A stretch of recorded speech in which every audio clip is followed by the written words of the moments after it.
He argues, though, and as you would have heard, I put to Stephen Hamilton the Treasurer's comments. He says he's got the balance right because they're trying to repair the economy and keep a lid on it without seeing people lose their jobs. At this stage, anyway, touch wood, it looks like that soft landing might be in sight.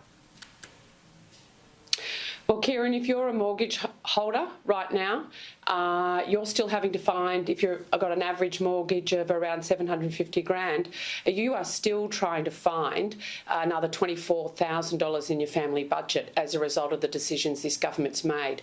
So that is the reality for families right now. Jim Chalmers may be talking a soft landing, but there's hard decisions being made at kitchen tables right across the country because interest rates aren't going down. So for renters and for mortgage holders, there is little relief here. You're saying that it's because of decisions the government's made, but this inflationary phenomenon is global, isn't it? It's not something that we're simply the only ones grappling with.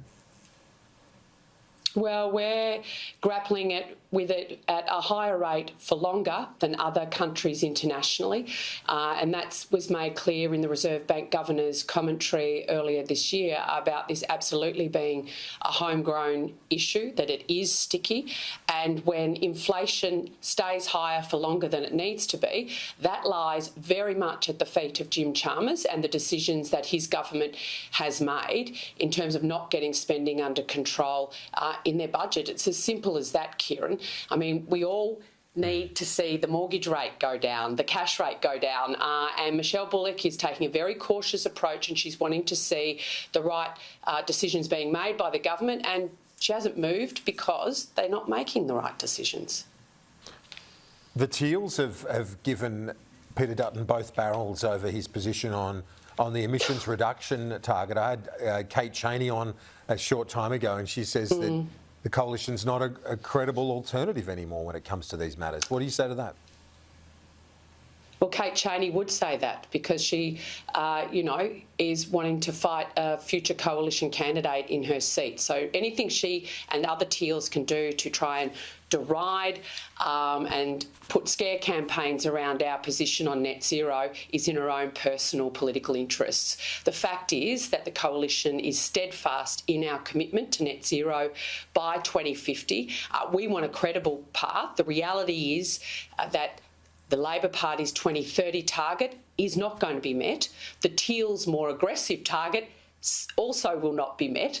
And Australians had enough about the climate wars. They want someone with a plan that's going to be able to keep the lights on, put downward pressure on bills, lower emissions, and make sure we remain a prosperous, sovereign and safe, sustainable country post-2050. And that means renewables plus gas plus nuclear.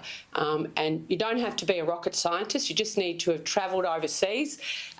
Young people are embracing this with open arms because they know it is a credible path to net zero and they care about the climate. They've been to France, they've been to the UK, the US, the USA, and these are 21st century technologies that are going to help us solve a global problem. So instead of attacking the coalition, the Teals actually need to put forward a credible path because the pathway they're all backing, 100% renewables, just won't get us there. It's not me saying it, it's the experts.